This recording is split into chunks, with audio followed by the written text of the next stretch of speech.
Hello, everybody. Welcome to the SalesIntel's Season 2 podcast, Pipeline Pioneer, where our objective, our goal is to help the community learn from the experts and the practitioners as to how to build the most optimal pipeline that ultimately converts into revenue. As we all know, generating pipeline is the heart and blood of any organization, and it takes a village to build a pipeline that comes to fruition and converts into revenue. Today, I'm excited to have second time guest, second season, Ronnell Richards. Ronnell, welcome to the show, buddy. Hey, Manoj, it is a pleasure to be here. And yeah, I'm super excited, man. It's always fun when I get that rare opportunity to talk to you, the man at SalesIntel. So yeah, I'm ready to dive into it. Oh, you're so kind. You're so kind. So, Ronald, to kick things off, why don't you tell our audience, like you're a well-known, identity on LinkedIn and the B2B space, but still, tell the community about yourself, about your business, and how in your role do you help generate or influence the pipeline for your business? Yeah, so Manoj, I'm a bit of the technology sales evangelist is kind of what I'm calling myself right now, meaning that I feel just such a drive to serve the community that I've been part of for the last 25-ish years. I've started and run a couple of businesses in the space selling B2B products, technology products. And so here I am, 25 years in, Uh-huh. where I created my consulting company, Ronnell Richards LLC, back in 2016 to really focus on helping to evolve the way that we sell, but evolve by taking us back a bit, right? And focusing more on building deeper relationships, focusing more on those fundamentals that I think have gotten lost. And it's so funny, Manoj, because we're in technology, right? And so we're always so quick to adopt, the latest and greatest technologies, which we should, but our philosophy and how we use the technologies, I think, has taken us further and further away from building those better and deeper relationships, right? So I try to bridge, as a technology practitioner myself, I try to bridge those gaps, right, in my consulting practice, where we embrace technology, we embrace all of the wonderful things that we can do now, but we use those as tools to funnel us to greater and deeper relationships. Yeah. At the end of the day, people buy from people they know, they trust, right? And they want to do business with. So true. So, great transition to AI. What are you hearing about AI, especially when it comes to pipeline generation? What do you think? Is AI going to take away the sales roles? Is going to disrupt some part of the businesses, or it's going to be, a companion, a productivity booster for the go-to-market team members? What's your take on? Well, Manoj, that depends on who's using it. Yeah. Okay, so those that are using it intelligently and those that are going to get the best results are going to be people that really use it as a tool, right? And understand, or rather get better at understanding how that tool works, right? Think about like a screwdriver, right? A screwdriver you use specifically to screw, let's say a Phillips has screwdriver to unscrew or screw in a Phillips screw, right? You could take that same screwdriver and you could like use it to pound nails, right? Or you could use it to pry something open, but that's not what the tool is intended for, right? And you're not going to get the best results out of that tool by using it that way.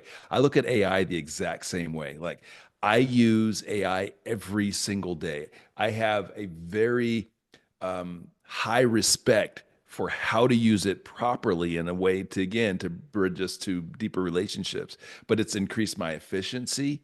It's allowed me to produce so much more like great content for my community. So I think that it's absolutely a way for us to leverage technology to, again, build these deeper relationships and do better business.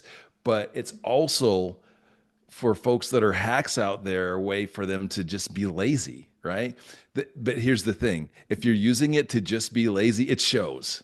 Like Yep. none of us are fooled anymore. Like we Yeah. know when I get that, when I see that comment on a post, when I see that email, when I see that text that's 100% written by AI, we all know. Yep. And so that's I think the differentiator, Manoj. You're going to have folks that truly understand the power of AI, that are going to implement it in their platforms. If they're SaaS platforms, they're going to integrate it in their platforms intelligently. And then people that are end users are going to use it in intelligent ways again to create efficiencies that bring them closer to customers.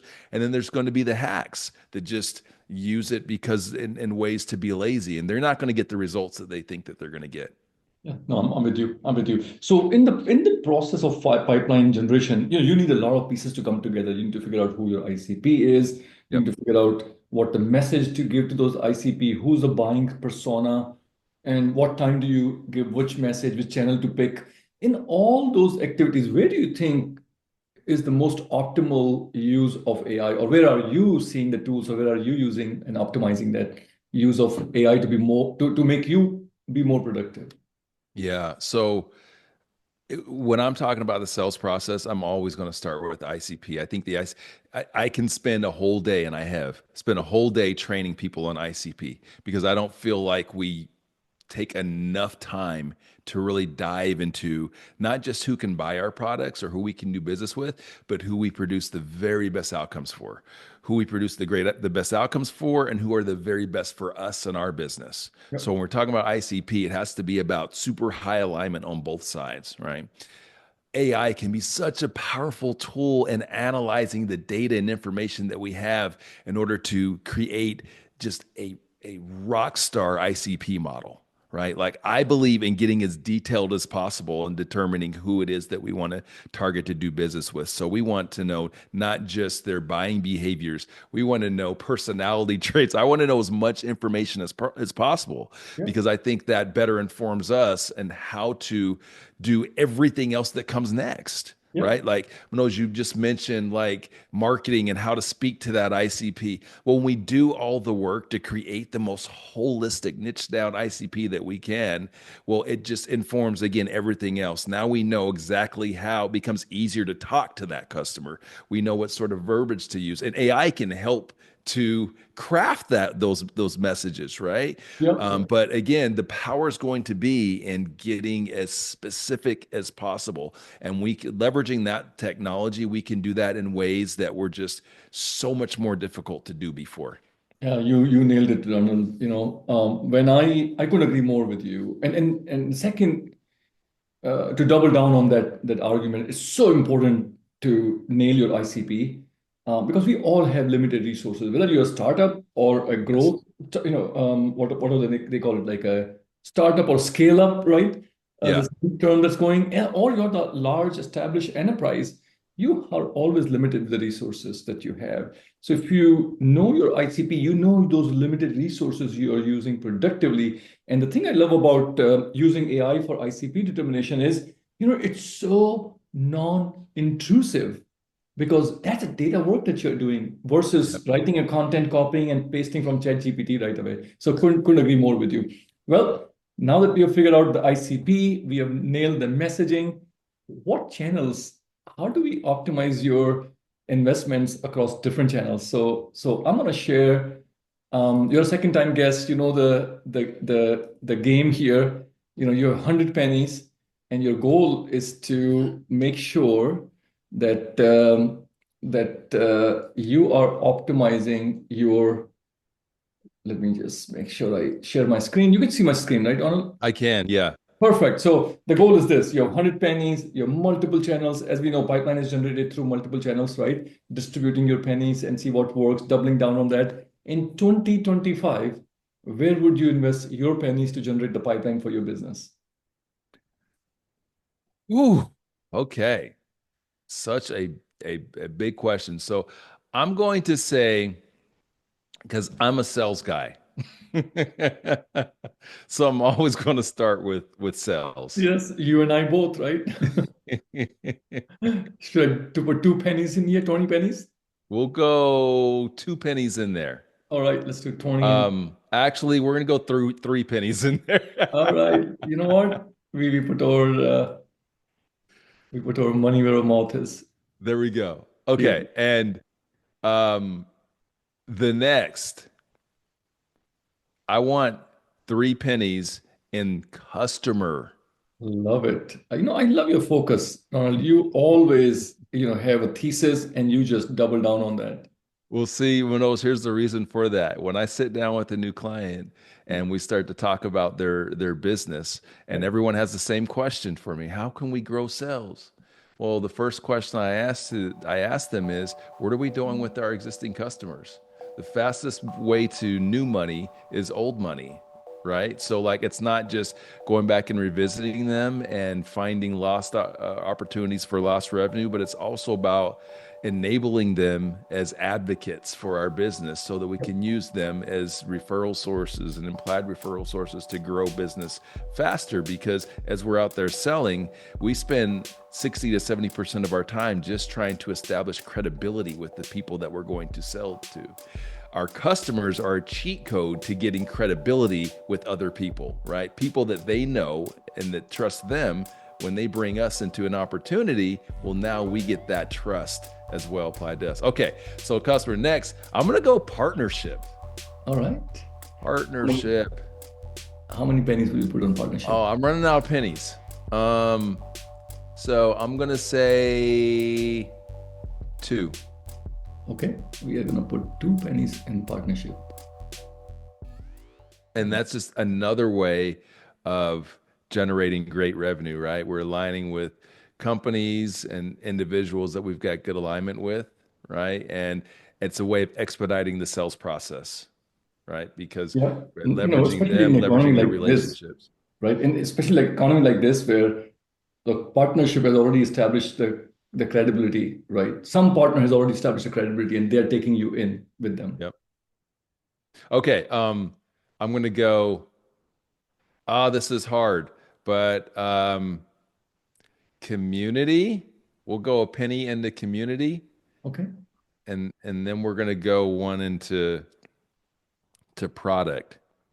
Into And product. there's some glowing like, yeah, I know people are going to be looking, they're say, well, you didn't put any social and everything because here's the thing. I feel like that's in the sales bucket. Like part of what we should be training our salespeople on, and also, so I'm missing pennies from marketing too, is because I feel like our sales teams can be part of that engine for social and marketing.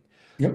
And that should be part of a salesperson's job now in 2025 is as working on that brand and leveraging social media for marketing themselves and marketing the company and connecting with people. Yep. And I also feel that from a marketing perspective, why we have no pennies in marketing is because we're going to um, activate our customers, our partners, and our community. And that's our way of more organic marketing, which, by the way, is a whole lot less expensive. That's right. That's right. Couldn't agree more. So I pulled out, Ronald, your last year's 2024 pennies, right? This is how you had invested your pennies. Um, this chart essentially shows you the pennies that you have invested. You have Mhm. decided to invest in different channels. In orange and blue is the community, right? Yep. Community is nothing but other go-to-market leaders and entrepreneurs like you who are investing pennies in different channels. When you look at this, where sales is so Yep. and the customer led is so out of the averages here, what surprises you here? Okay. So, not a lot from the community because I kind of expect that, but I want to explain why I am so bullish on on in the areas that I'm bullish on. So when I started my career in technology, we had multiple vendors or multiple components of like from telecom and back up. We had two separate buckets that companies had. You had your telecom and then you had your IT guy, right? Yeah. So telecom group and then IT group. But the handwriting was on the wall that eventually this group called IT was going to become bigger and more influential, and what we called telecom would go away, right? And a lot of what telecom did, IT does. So today, like what we would have called the IT group, that is they oversee everything now, right? Telecom, data, infrastructure, cloud, all of that. So when I look at sales, the technology seller in the modern era, I see their ability to impact so many other areas of the business if we enable them and we train them properly, Yeah. right? So like they can be our number one marketers, right? They can lead on on collaboration and partnership. If again we enable them. So like that's why I'm so bullish on that. And as an entrepreneur, and I see things a little bit differently because I'm an entrepreneur like you are, Manoj. So when I see those pennies, it's real money to me, Your money to us, yeah. right? And so I see, where do I get the most bang for my buck? That's where I'm going to double down.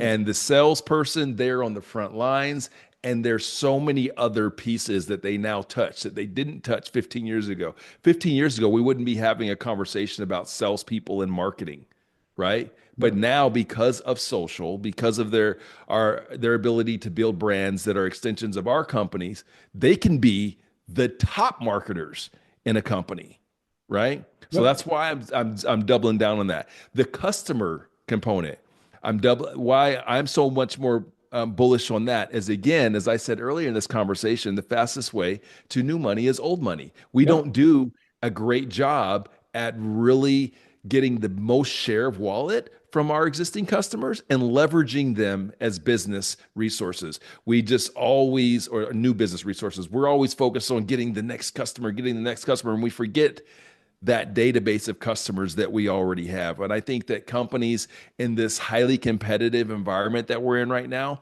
that do a great job of delivering fantastic results for their customers and then have plans in place to leverage those customers for new opportunities and more revenue are going to have tremendous success. Couldn't agree more with you. Ronald, thank you so much for joining us. I'm sure the community is going to get lots of values and the nuggets from this discussion. So thank you. It's been